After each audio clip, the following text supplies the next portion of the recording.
An electrical circuit is a closed path that allows electric charge to flow. Understanding the basics of electrical circuits is fundamental to many areas of science and technology. Let's explore the key components and concepts.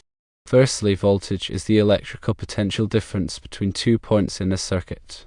It is the driving force that pushes electrons through the circuit. Voltage is measured in volts. Think of voltage as the pressure in a water pipe. The higher the pressure, the more water flows. Secondly, current is the flow of electric charge through a circuit. It is the rate at which charge passes a given point. Current is measured in amps. Continuing the water pipe analogy, current is like the amount of water flowing through the pipe. Thirdly, resistance is the opposition to the flow of current in a circuit. It is a measure of how difficult it is for electrons to move through a material. Resistance is measured in ohms.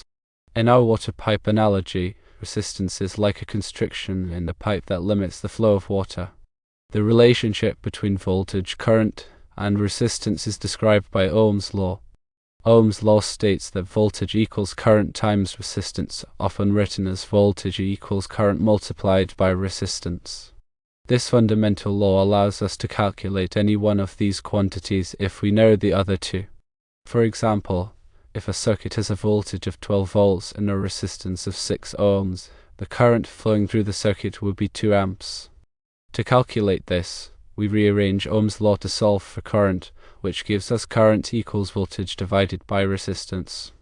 Plugging in the values, we get current equals 12 volts divided by 6 ohms, which equals 2 amps. There are two basic types of electrical circuits: series circuits and parallel circuits. In a series circuit, components are connected one after the other so that there is only one path for the current to flow. The current is the same through all components in a series circuit. The total resistance of a series circuit is the sum of the individual resistances. The voltage divides across the components in a series circuit, with the largest voltage drop occurring across the largest resistance. For example, if you have 3 resistors in series with values of 10 ohms, 20 ohms, and 30 ohms, the total resistance of the circuit is 60 ohms. If the voltage source is 120 volts, the current flowing through the circuit is 2 amps, calculated by 120 volts divided by 60 ohms. The voltage drop across each resistor can then be calculated using Ohm's law. The 10 ohm resistor will have a voltage drop of 20 volts, the 20 ohm resistor will have a voltage drop of 40 volts, and the 30 ohm resistor will have a voltage drop of 60 volts. In a parallel circuit, components are connected side by side, so that there are multiple paths for the current to flow. The voltage is the same across all components in a parallel circuit. The total current in a parallel circuit is the sum of the currents through each branch. The total resistance of a parallel circuit is calculated using a more complex formula. The reciprocal of the total resistance is equal to the sum of the reciprocals of the individual resistances. This can be written as 1 divided by resistance total equals 1 divided by resistance 1 plus 1 divided by resistance 2 plus 1 divided by resistance 3, and so on. For example, if you have 3 resistors in parallel with values of 10 ohms, 20 ohms, and 30 ohms, the total resistance of the circuit can be calculated as follows. First, find the reciprocals of the individual resistances. 1 divided by 10 equals 0.1, 1 divided by 20 equals 0.5, and 1 divided by 30 equals approximately 0.33. Then, sum these reciprocals. 0.1 plus 0.5 plus 0.33 equals 0.183. Finally, take the reciprocal of this sum. 1 divided by 0.183 equals approximately 5.46 ohms. Therefore, the total resistance of the parallel circuit is approximately 5.46 ohms. If the voltage source is 120 volts, the current flowing through each resistor can be calculated using Ohm's law. The current through the 10 ohm resistor is 12 amps, the current through the 20 ohm resistor is 6 amps, and the current through the 30 ohm resistor is 4 amps. The total current flowing from the source is the sum of these currents, which is 22 amps. Power is the rate at which energy is transferred in a circuit. It is the product of voltage and current. Power is measured in watts. The formula for power is power equals voltage times current. Using Ohm's law, we can also express power as power equals current squared times resistance, or power equals voltage squared divided by resistance. For example, if a circuit has a voltage of 12 volts and a current of 2 amps, the power dissipated in the circuit is 24 watts. This is calculated by 12 volts times 2 amps. Alternatively, if the circuit has a current of 2 amps and a resistance of 6 ohms, the power dissipated can be calculated as 2 amps squared times 6 ohms, which also equals 24 watts. Understanding these basic concepts of voltage, current, resistance, and power is essential for analyzing and designing electrical circuits. These principles apply to a wide range of applications, from simple household circuits to complex electronic devices. When working with electrical circuits, safety is paramount. Always take precautions to avoid electric shock. Never work on live circuits unless you are properly trained and equipped. Use appropriate safety gear, such as insulated gloves and tools. Double-check your work before applying power to a circuit.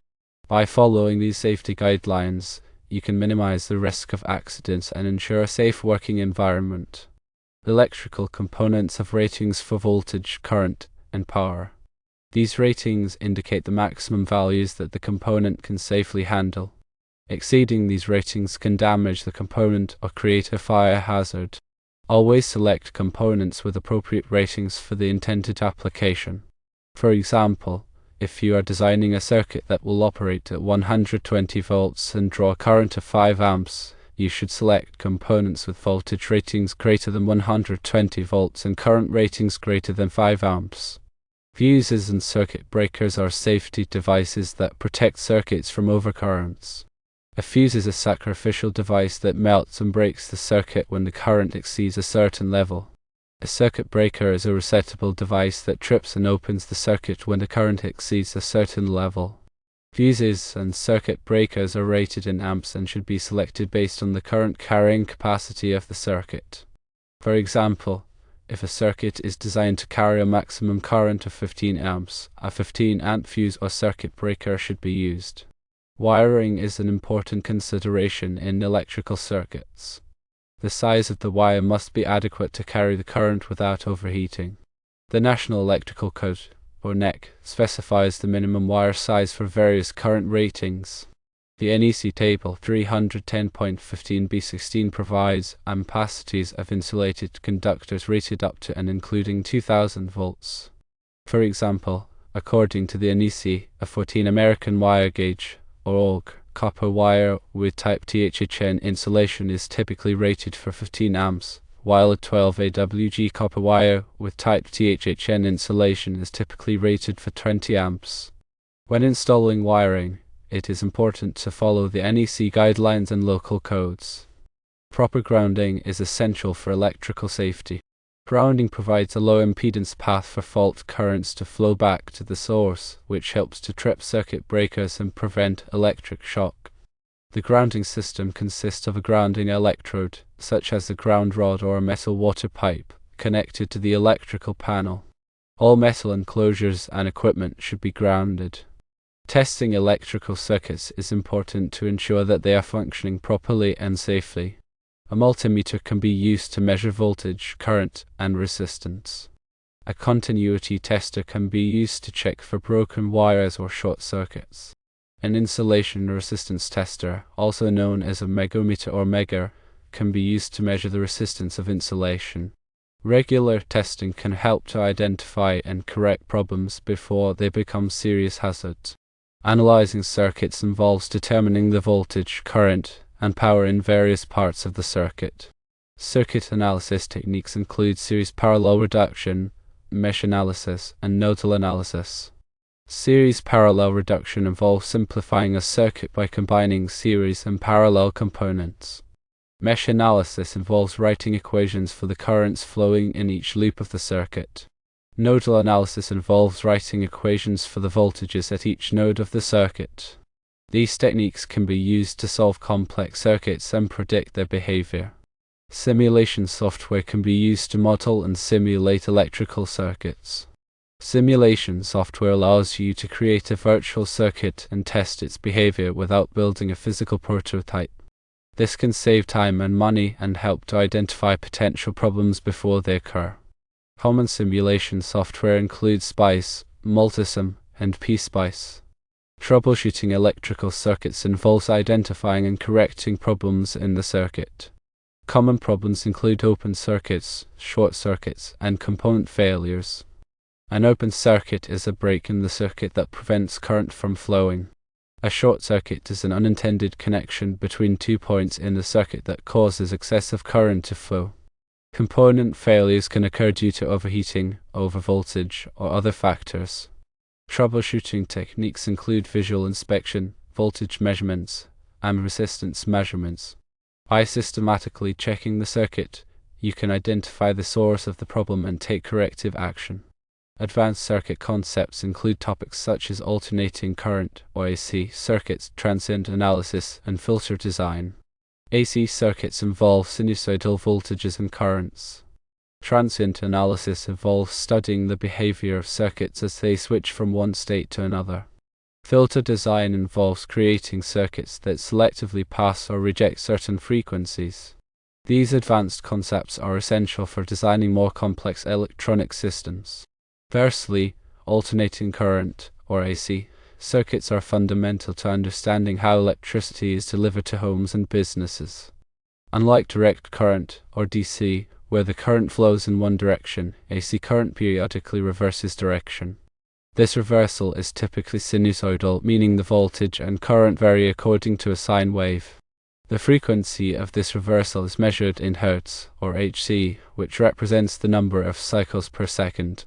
In many countries, the standard frequency is 50 Hc, while in others, like the United States, it is 60 Hc. Secondly, the analysis of AC circuits involves concepts like impedance, which is the AC equivalent of resistance. Impedance takes into account not only resistance, but also the effects of capacitance and inductance, which are components that store energy in electric and magnetic fields, respectively. The impedance of a capacitor decreases as frequency increases, while the impedance of an inductor increases as frequency increases.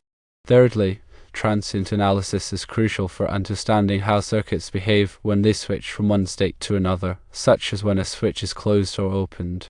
These transitions can cause temporary surges in voltage and current, which can damage components if not properly managed.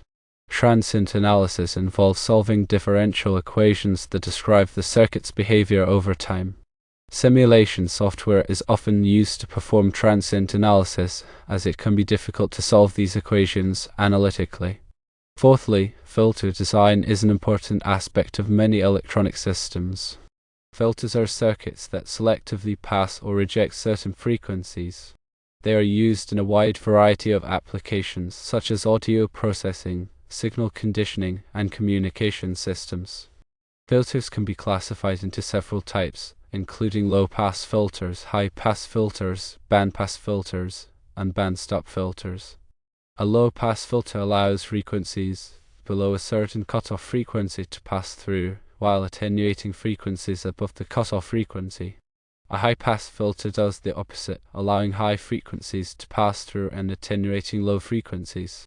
A band-pass filter allows a range of frequencies to pass through while attenuating frequencies outside of that range.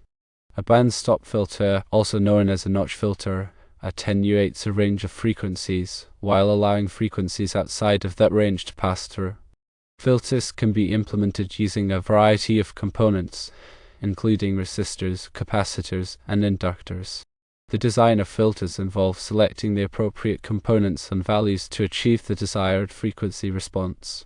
The study of electrical circuits is a vast and complex field, but by understanding the basic principles, you can gain a solid foundation for further learning.